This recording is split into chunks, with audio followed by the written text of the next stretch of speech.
Christy Hayes with Counseling and Support Services for Youth, also known as CASSY here in the Bay Area. And I'm here with Shabbie, who is our site coordinator at Los Gatos High School. Shabbie has been with us for 3 years now, previously a therapist, and is now in a leadership role at the school. So we're here to chat today a little bit about the conversations here around mental health.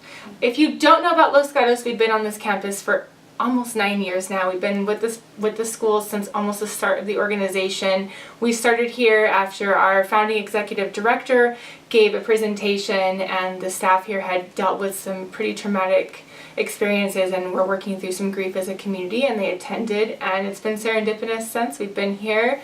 Shabbie has had a really great experience that she wants to share. So I want to ask you, in your 3 years that you've been here, how has the conversation around mental health shifted? I see the conversation shifting as in there's more of an open space to dialogue about mental health. I think people are growing in their awareness about it, so usually when you understand something a bit better, there's more comfort around talking about the topic.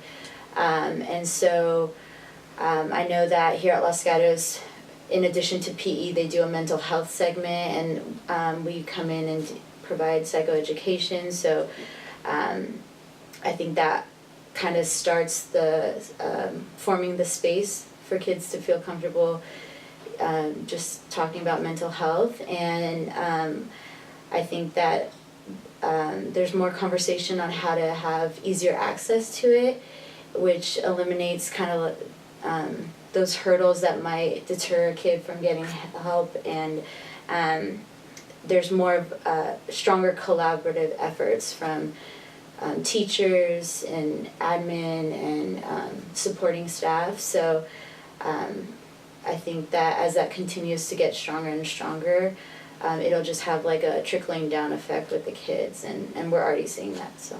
And you had mentioned that people are becoming more comfortable across the board. Would you say that staff and parents and students are all becoming more comfortable with the conversation around mental health?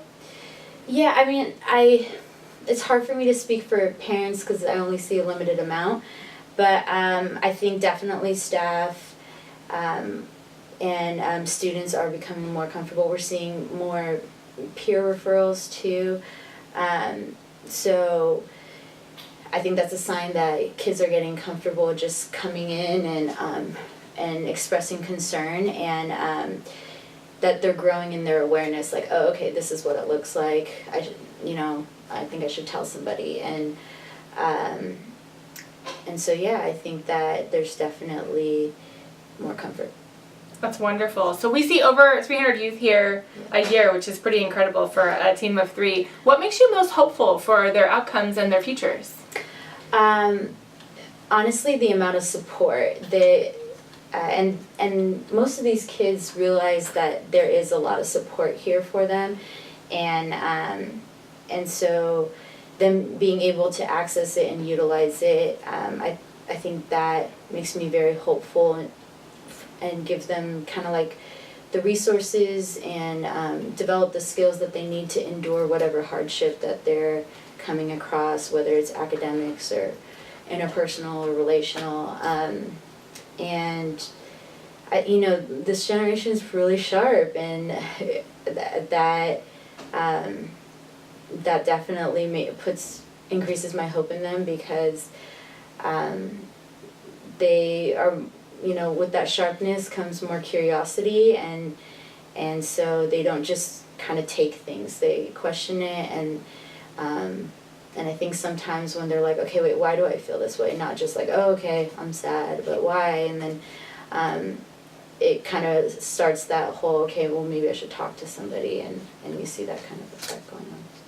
Well, since we're talking about starting a conversation, and that's kind of our theme this year, because our mission is to destigmatize mental health, and we know that unless we talk about it, we really can't complete that mission. What are some tips and tricks you have for the parents and maybe even for the youth to start that conversation from peer to peer, or from family member to student? What would you recommend? I think it's really imperative about creating the space, and what I mean by space is the timing and the place. The place should be comfortable. The timing should be when they feel most relaxed, not, early in the morning or something like that. And I think that there needs to be safety. And so when you're trying to have these conversations on top of the environment and the timing being well, you want to establish safety, and by safety, it looks like trust, and it looks like not judging when you hear them talk, and just really genuinely listening. That can be hard though when we're so emotionally invested in the person, and when we see somebody struggling and we care so much, we instantly want to fix it, and really just trying to refrain back and hear what they're saying, and coming from a place of like, how can I support you? What does it look like to support you? Versus assuming or giving them a solution, because that can kind of cut the conversation short when you offer like a quick fix. But just coming from a place of sincere curiosity and sincere affection, I think that will help nurture the conversation. But to get the conversation started, I think it's really about creating that space.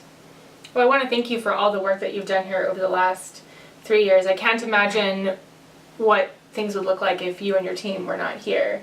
So I really appreciate all that you do. And we appreciate all that the Los Gatos community does to support the program, including the school district, who has continued to be really great partners with us. So we're really proud of the work that we do here, and we're proud to share it with you. Thank you. Thanks.